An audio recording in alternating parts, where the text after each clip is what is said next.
সন্দেহ প্রমাণিত হচ্ছে।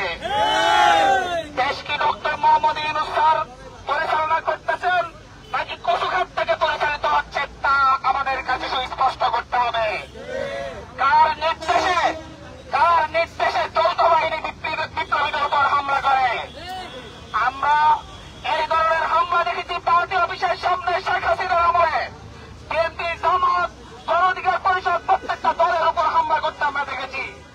আমরা আজকে দেখেছি একটি সুশৃঙ্খল সংবাদ সম্মেলনে কিভাবে যৌথ বাহিনী হামলা করে আমাদের সহযোদ্ধাদের উপর, আমাদের সহযোদ্ধাদেরকে রক্তাক্ত করে। ডক্টর মোহাম্মদ ইউনূস স্যার, আপনাকে প্রশ্ন করে বলছি, আপনি বলেছেন আপনাকে ছাত্ররা ক্ষমতায় বসিয়েছে। আপনি ছাত্রদের বলতে আপনি বিপ্লবীদেরকে বুঝিয়েছেন যারা শেখ হাসিনার বিরুদ্ধে ঐক্যবদ্ধভাবে লড়াই করেছে।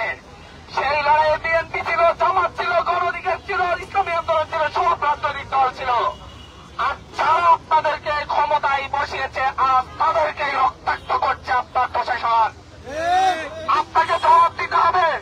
যারা আমাদের এই অভ্যুত্থানকে ধারণ করে, যারা আমাদের এই অভ্যুত্থানকে লালন করে, যারা এই অভ্যুত্থানের কারণে আজ ক্ষমতায় আসেন, তাদেরকে বলবো আপনার সহযোদ্ধাদেরকে রক্তাক্ত করা হয়েছে।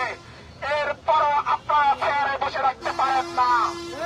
হয় বিচার করুন, নয় ওই চেয়ার ছেড়ে দিয়ে এসে আমাদের সাথে শাহবাগের মঞ্চে একত্রিত আসিফ নজরুল স্যার ফেসবুকে পোস্ট দিয়েন না।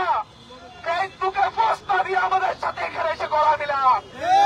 আসিফ মাহমুদ আলম সজলকে বলছে আমাদের সাথে এখানে এসে গলা দিলাম। চেয়ারে বসে হাই হুতাশ করার জন্য আপনাদেরকে চেয়ারে বসানো হয় নাই। আপনারা চেয়ারে বসেছেন আওয়ামী লীগের বিচার করার জন্য, শেখ হাসিনার বিচার করার জন্য, জাতীয় পার্টির বিচার করার জন্য, চিফ কাদের বিচার করার জন্য, আপনার সহযোদ্ধা লুটের উপর হামলা করার জন্য নয়। আপনারা হয় চেয়ার ছেড়ে আমাদের কাতারে আসুন, না হয় আমরা আপনাদের বিরুদ্ধে রাজপথে নামতে বাধ্য হব। আমাদের রক্ত আলাদা নয়। আমরা যারাই দীর্ঘ সময় ধরে ফ্যাসিবাদ বিরোধী লড়াই করেছি তাদের সকলের রক্ত এক। সেই রক্ত তারেক রহমানের হোক, সেই রক্ত মির্জা ফখরুলের হোক, সেই রক্ত নাহিদ ইসলামের হোক, কিংবা নুরুল হক নূরের হোক, এই রক্ত সকলের এক। বিপ্লবীদের রক্ত, যারই রক্ত ঝরবে আমাদের হৃদয়ে আঘাত লাগে। সুতরাং চেয়ারে যারা বসে আছেন আপনাদের হৃদয়ে আঘাত লাগে, আপনারা আমাদের সাথে কণ্ঠ মিলান। একসাথে আমরা দেশ গড়ব।